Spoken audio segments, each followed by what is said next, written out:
Hello, I'm Joe Dillette. We're going to be carving a love spoon.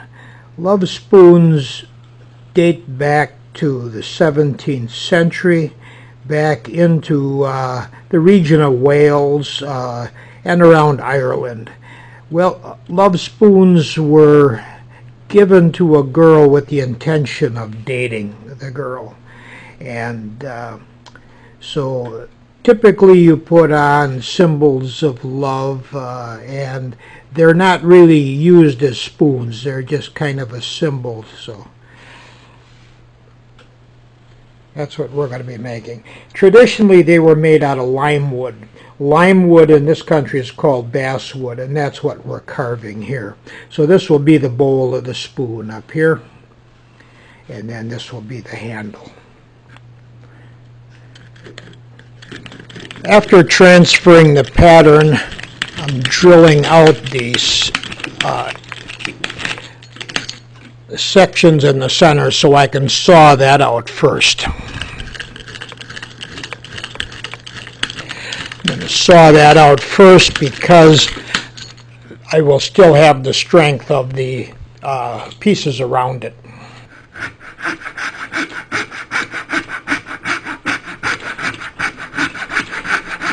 With a coping saw, you can cut the pattern out. You can also use a scroll saw in the inside and a band saw around the outside.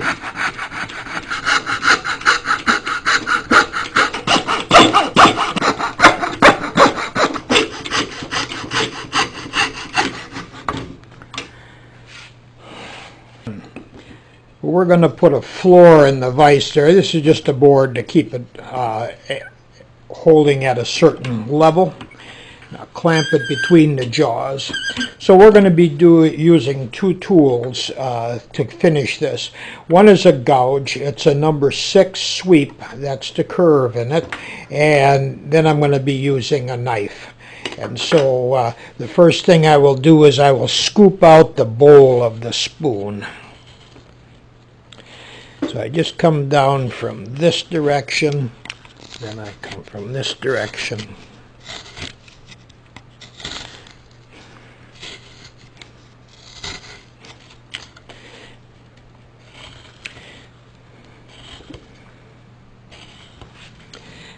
And then I come across right at the deepest part to get the chips out of there.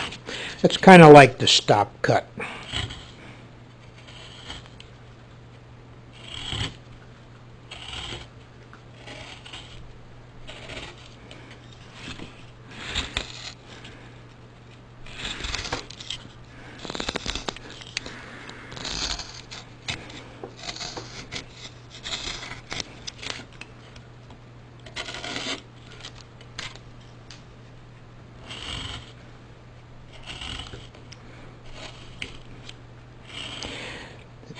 I just have to be mindful of how deep I go because I don't want to get the bottom too thin or break out of the bottom. In the United States, this wood is called basswood. England, it is called lime wood. And in Germany, it's called linden. It's basically all the same species. There might be a little variation, but not much. It's a soft white wood. Very nice, close grain, carves very nice. Now I'm just trying to get the tool marks out. I'm about to the depth that I want to be.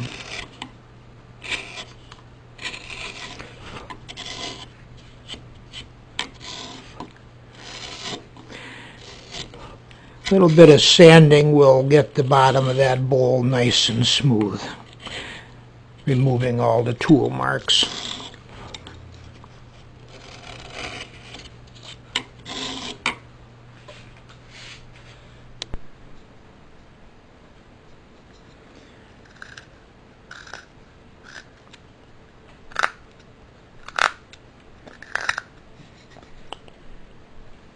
So I'm just making stop cuts right here by the leaf. I want to get the stem lower than the leaves, so the leaves are on top.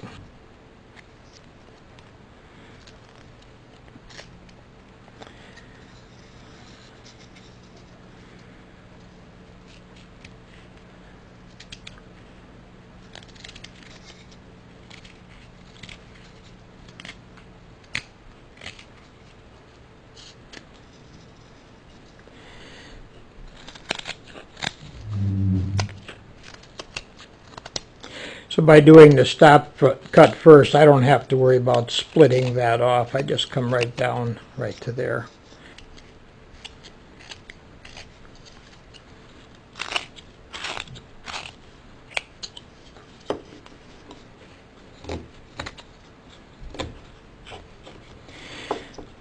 Using really two basic cuts.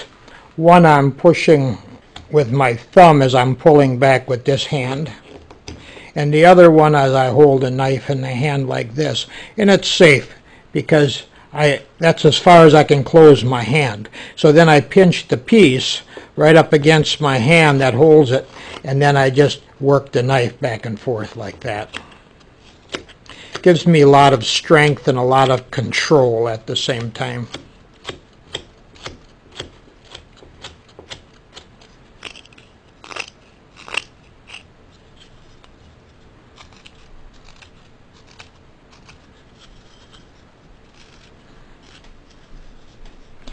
So once I get the top planes determined, then I can go start thinning out the back of it. So this vine then will be thinned out from the bottom. All of it will.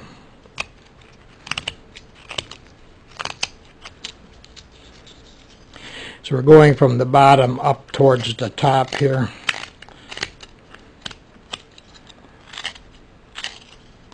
So the roughing out goes pretty quick. I'm careful not to get this too thin. I'm working it down gradually.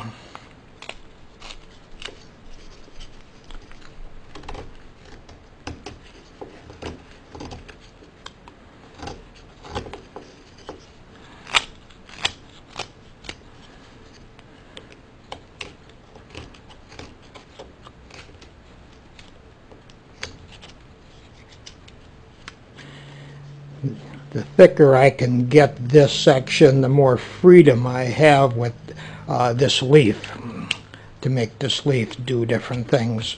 So I will probably get the center of that leaf down deep like this. Maybe scoop out the one side. Make one side concave, then one side convexed.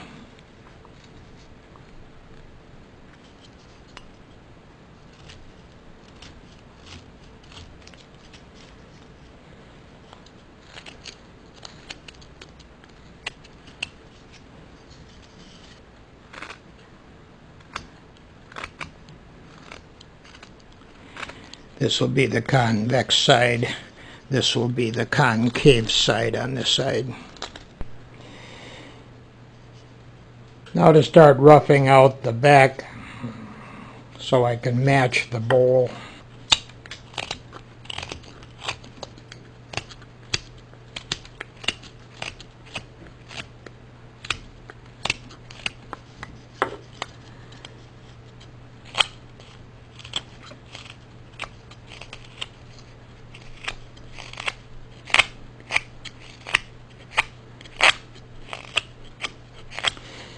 This technique works nice to come down on that in grain.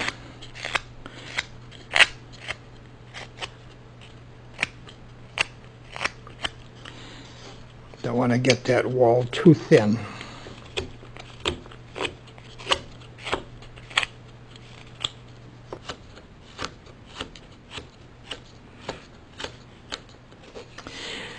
The grain is running in this direction, the long direction. So the weakest spot is where the grain is short, right up here at the top. And I am trying to keep that thicker so there's more strength and not make it look like it is really, like it's out of proportion. Want to still make it look like it's part of the design. This will not be used as a spoon, but still we need to make it so it's sturdy enough where people can handle it, and if it gets dropped it won't get broken.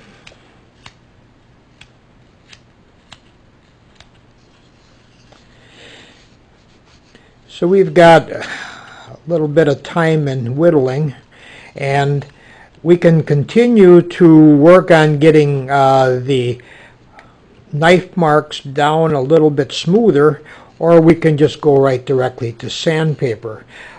Many people don't like to sand, they like to keep the tool marks in there, and that is fine. That's one style.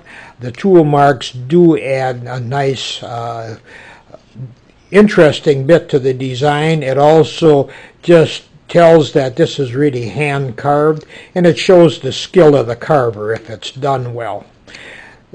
Sanding, you get rid of all the tool marks and just smooth it off. So for this spoon I am going to sand it smooth, and so I am using a coarse sandpaper. After I finished with the coarse sandpaper, then I'm going with a finer sandpaper. This is a 150 grit.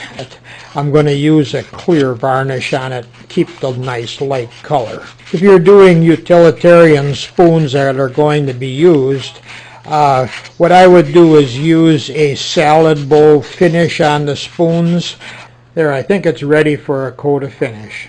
If you need a pattern for this spoon, you can just use your computer monitor and tracing paper. You stop the video and when the picture is up like this, and then just put the tracing paper right over the screen.